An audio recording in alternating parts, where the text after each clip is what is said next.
Spain 2018, Part 21. Way of St. James, Sarria, Portomarín. When we returned from the shopping in the nearby supermarket in Sarria, we started to prepare lunch for all three of us, repeating my recipe from the night before. Fried cured ham and eggs, of course with a big salad. We were all pleased, and as such went up to our room for the afternoon rest. Since I slept very well the night before, woke up relatively late this morning, and did not walk at least 20 kilometers, I did not sleep, but rather I wrote about the people who may be encountered on the way. Day 31. Unusual way, and even more unusual travellers. Yesterday, halfway to town Sarria, two guys entered the coach, one Spaniard and one Italian, and they were dead drunk. I don't know about the Spaniard, but I realized that the Italian was on the way. He left his backpack in Triacastella, and I had no clue why he was going to Sarria at all, but the Spaniard kept reminding him all the time, in slurred speech, that he should take the 6 p.m. coach to return, since he had to collect his backpack.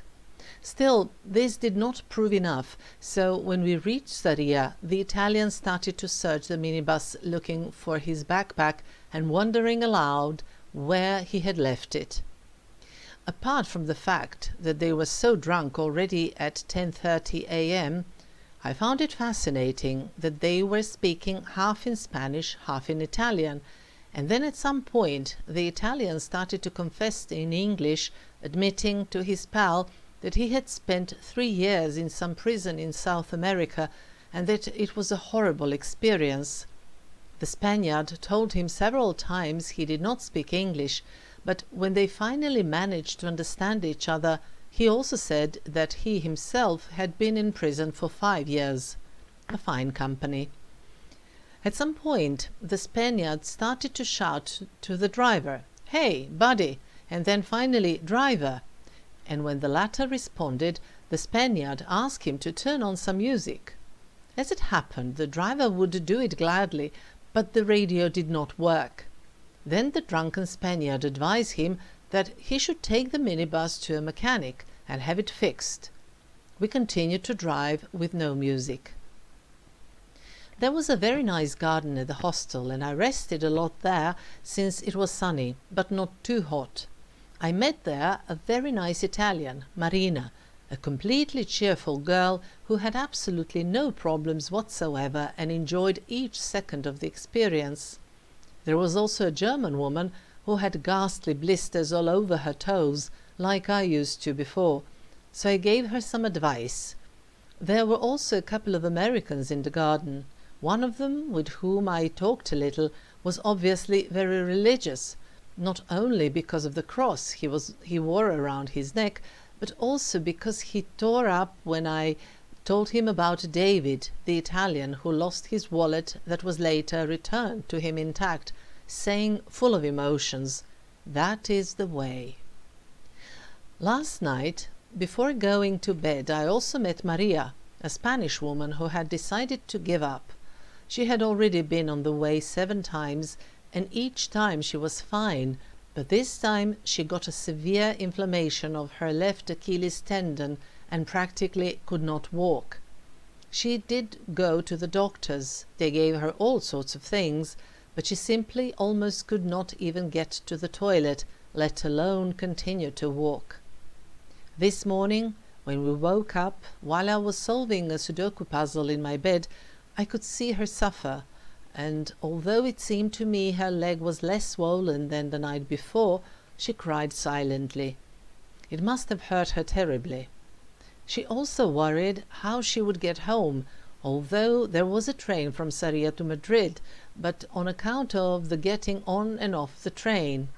I offered to go with her to the train station and help her there.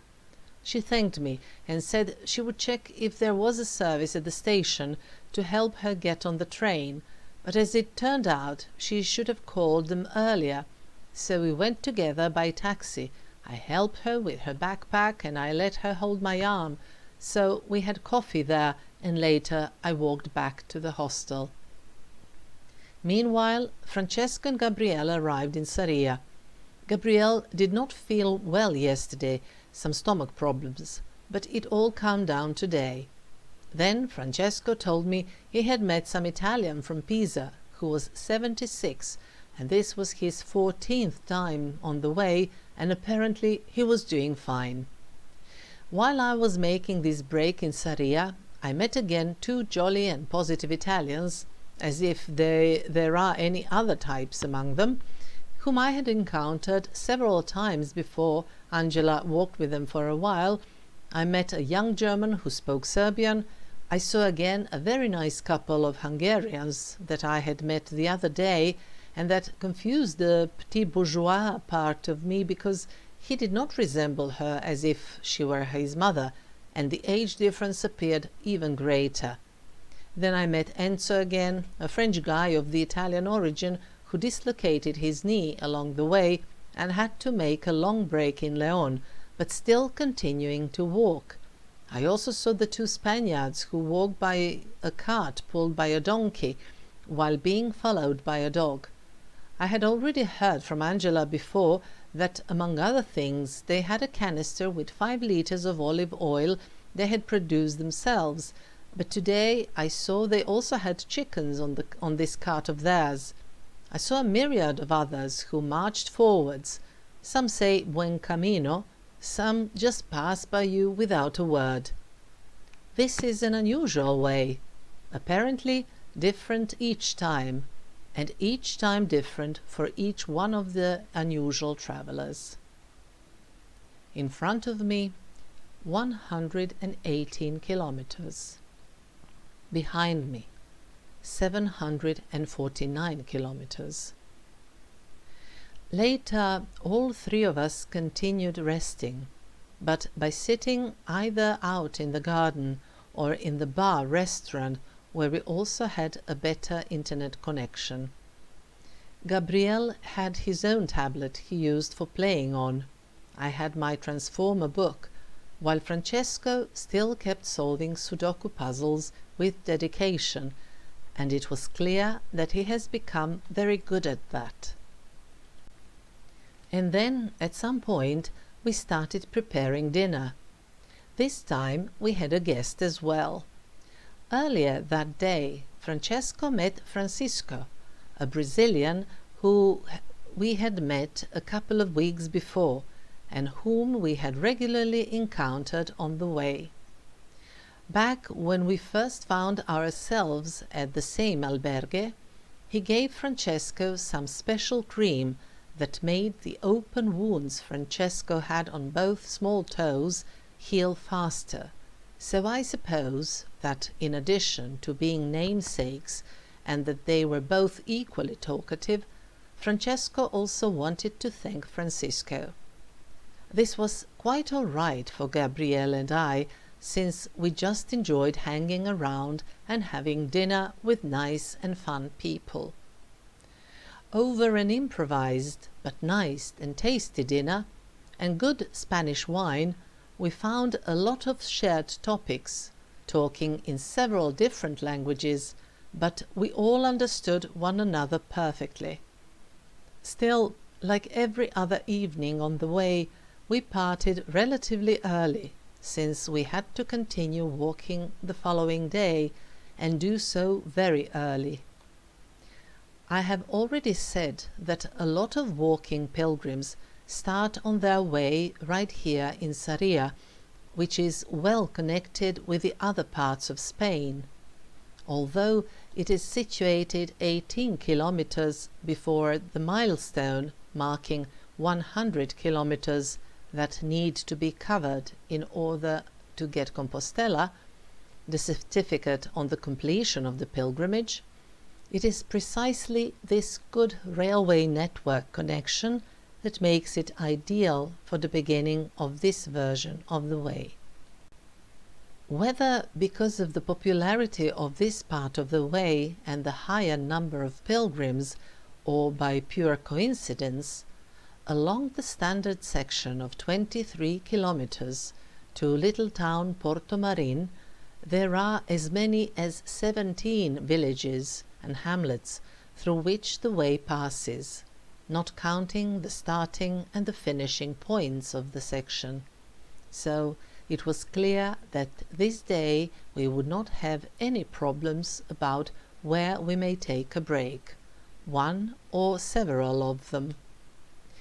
When we left in the morning, it was still completely dark.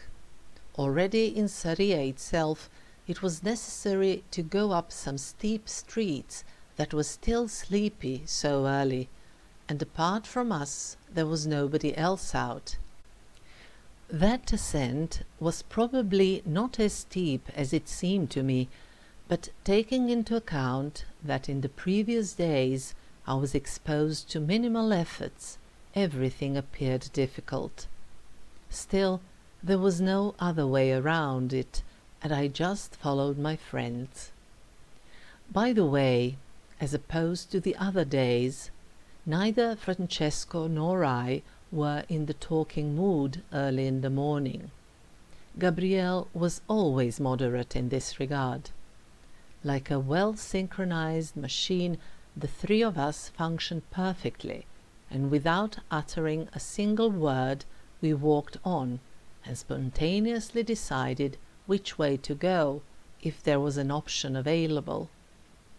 This morning, led by Gabriel and his headlamp, we came across one of the few very old trees that exist along the way.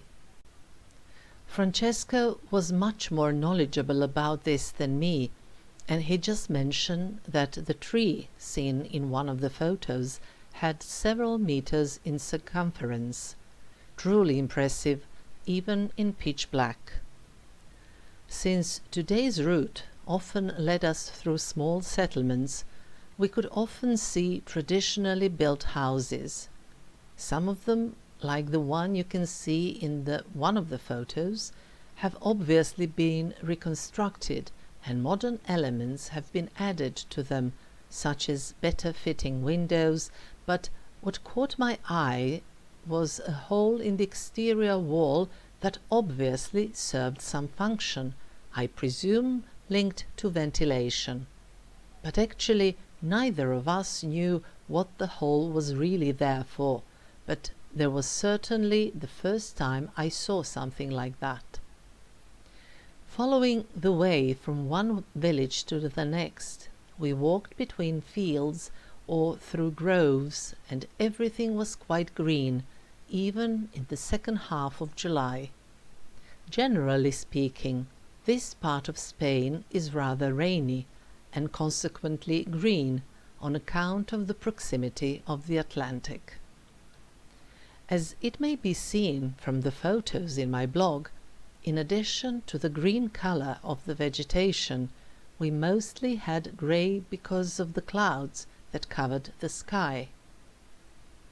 Perhaps this was the reason why a theme-appropriate wall painting, which showed the way and emulated the style of Joan Miro, appeared even more joyful than it would have normally. Be as it may, while we were walking, the clouds got even lower and it started to rain, but this all happened right at the moment when we were passing by an albergue where we could have breakfast.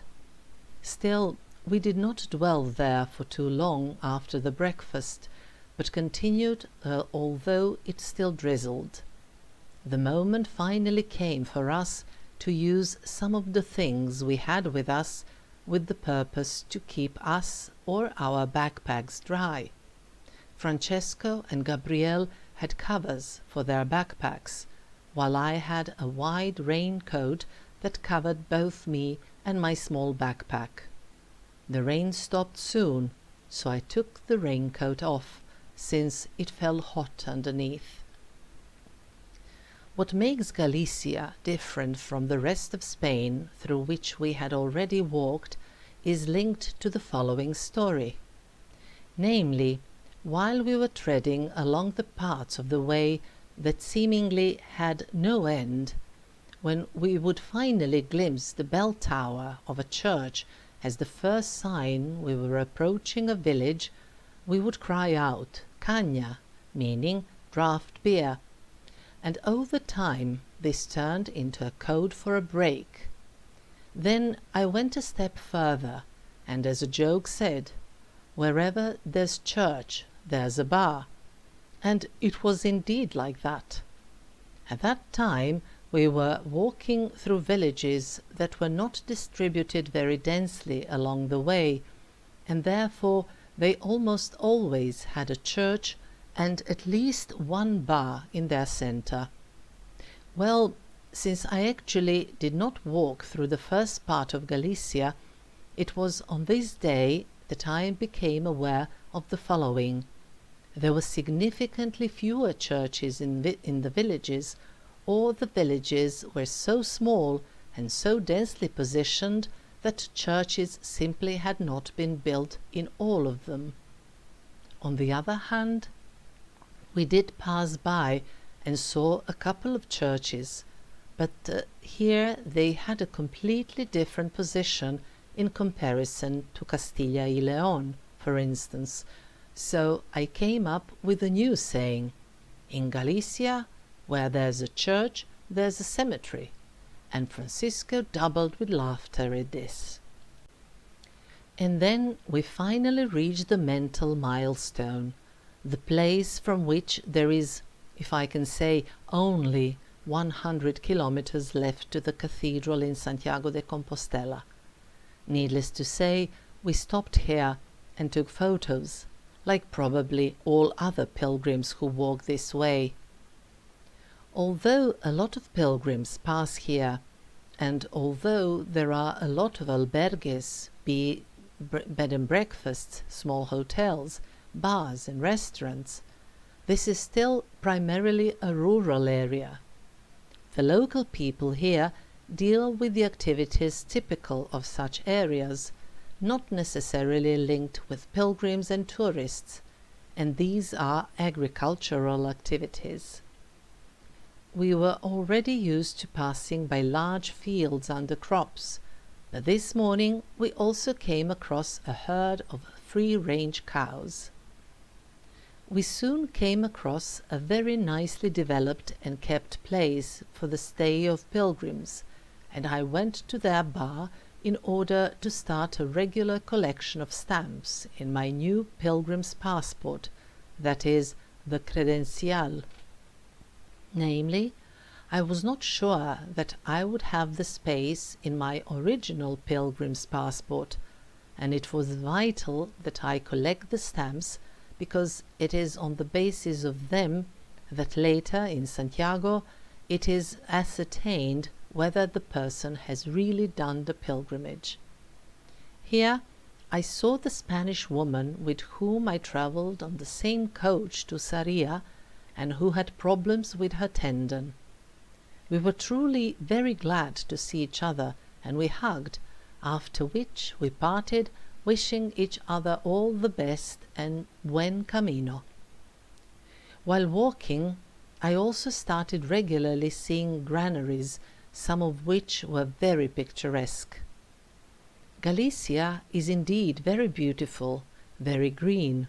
Almost all the houses and fences are made of stone, and they are very picturesque. On top of that, the paths, although occasionally rather steep, seemed easier for walking than those on the previous days. We also walked by an abandoned house, and there I also saw a special opening in the outside wall, but this one appeared to be made for mail, but perhaps the appearance is deceitful. By the end of the day's stage, I could enjoy the very beautiful landscapes we were going through, and after a while we saw a reservoir created by the building of dams on the Miño River. Very soon we saw the little town of Portomarín that was our final destination on this day.